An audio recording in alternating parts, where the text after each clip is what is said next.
মা ইলিশ রক্ষায় আবারও শুরু হলো 22 দিনের নিষেধাজ্ঞা। এতে বেকার হয়ে পড়েছেন বরগুনা জেলার লক্ষাধিক জেলে পরিবার সহ মৎস্যজীবীরা। জেলেদের দাবি, নিষেধাজ্ঞা সরকারি সহায়তা চাল নিয়ে নয়ছয় বন্ধে প্রশাসনের কঠোর হস্তক্ষেপ প্রয়োজন। ইমরান টিটুর প্রতিবেদন। পাথরঘাটার মৎস্য অবতরণ কেন্দ্র ও তালতলির ফকিরহাট এলাকায় নোঙর করে কয়েক হাজার ট্রলার। নিষেধাজ্ঞার 22 দিন ইলিশ আহরণ, পরিবহন, বিপণন ও মজুদ সম্পূর্ণভাবে নিষিদ্ধ থাকবে। তাই আইন মেনে জালদড়ি গুছিয়ে বাড়ি ফিরে গেছেন উপকূলের জেলেরা। ধরা যাইলে বাসা যাইলে ডুবো যাইলে অভাব নাই, কিন্তু যে মাছটা ডিম হয়েছে এখন মিডিয়া বানতে আসবে, মাছটা ডিমটা ছাড়বে, মাছ বাড়বে। যদি অবস্থা বাড়ি ভালো থাকতে তাহলে আমরা এই দাউদুবার বাতাস খাইতে সাগরে যাইতাম না। যাই বরণ কবলিয়া যাই। আবার এই অবরোধের পরে যেটা দেবে এইটা অবরোধের শেষ পর্যায়ে আর কি মাল জিনিসটি আবার আমাদের গুছিয়ে নিতে হবে। জেলেদের অভিযোগ, দেশের পট পরিবর্তনের পরে নানামুখী সংস্কার মুখে শুনলেও বন্ধ হয়নি জেলেদের ভাগের চাল চুরির চর্চা। জেলে প্রতি 25 কেজি করে সহায়তার চালের পুরোটাই চান তারা। যে জায়গায় 30 কেজি পাইবে সেই জায়গায় মনে করেন যে 10 কেজি চাল দেয়। আমাদের সরকার যখন আদেশ দিয়েছে তখন আদেশ আমাদের পূরণ করতে হবে। আর হইলো আপনার গরিব ঘরের মানুষ, আমাকেও এই 22 দিন অবরোধ, 22 দিন আমাদের বউ হয়তো বেড়াইতে যেতে পারবে না, তো আপনার কুলে তো আর কাজ করতে পারেন। এদিকে নিষেধাজ্ঞায় বন্ধ রাখা হয়েছে পাথরঘাটা বিএফডিসি ঘাট। এ কারণে বেকার হয়ে পড়েছে এই ঘাটের প্রায় 1000 শ্রমিক। আমাদের এই 22 দিন খুবই দুর্ভোগ হবে আমাদের, যেহেতু আমাদের কামাই পথে এটা আমাদের ইনকাম, এখান থেকে ইনকাম দিয়ে সবকিছু চলে। সবারই আয় বন্ধ থাকবে। আমরা 650-700 লোক আছি। তবে জেলা মৎস্য কর্মকর্তা জানান, মা ইলিশ সংরক্ষণের নিষেধাজ্ঞা বাস্তবায়নের পাশাপাশি জেলে ও মৎস্য শ্রমিকদের সহায়তার চাল সঠিকভাবে বন্টন করা হবে। প্রতি বছরই ভিজিএফ সহায়তা প্রদান করে থাকি।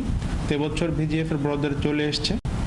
আমরা দেয়ার প্রসেসিং এর ভিতর আছি, অফিসিয়াল কিছু ফর্মালিটিস থাকে, আমরা অতি দ্রুত এটা শুরু করতে পারব। গত বছরের নিষেধাজ্ঞায় প্রায় 53% মা ইলিশ নিরাপদে ডিম ছাড়তে পেরেছিল।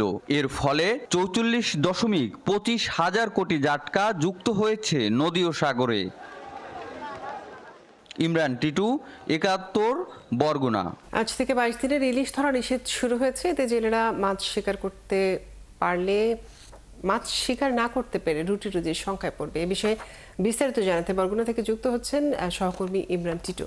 টিটু, আজ থেকে তো নিষেধাজ্ঞা শুরু হলো, জেলেরা কি বলছেন এবং ঘাটের সার্বিক চিত্র জানাবেন?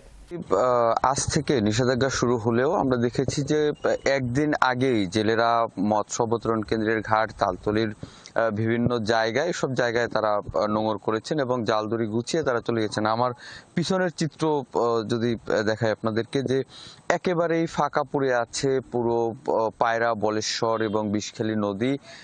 এই নদীতে কিন্তু আমরা এর আগে দেখতাম যখন জেলেরা মাছ শিকার করত, এক কথায় বলতে গেলে অসংখ্য নৌকা এই নদীতে মাছ শিকার করত।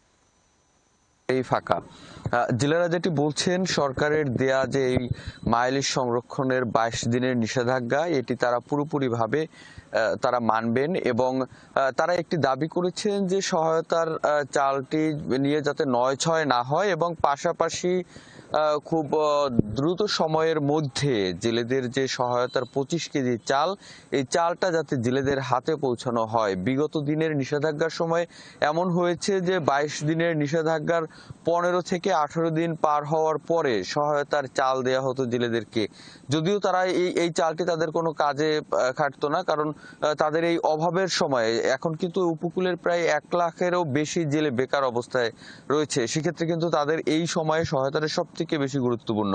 এবং আরেকটি কথা তারা বলেছেন যে বরগুনায় অনিবন্ধিত জেলের এবং নিবন্ধিত জেলে এই দুটি সংখ্যা মিলিয়ে 1 লাখের বেশি হলেও সরকারিভাবে নিবন্ধিত জেলের সংখ্যা মাত্র 48,000 এবং সেই 48,000 জেলেও কিন্তু জেলের জন্য কিন্তু সেই সহায়তা আসেনি এবং জেলারা যেটি বলছেন সহায়তা এসেছে মাত্র 37,000 জেলের জন্য এবং মৎস্য অধিদপ্তর বলছেন তারা চেষ্টা করছেন পরবর্তীতে যাতে সব জেলেরা সহায়তা পায়, এই চেষ্টা তারা করবেন পরবর্তী নিষেধাজ্ঞাগুলোর সময়। কাজরি।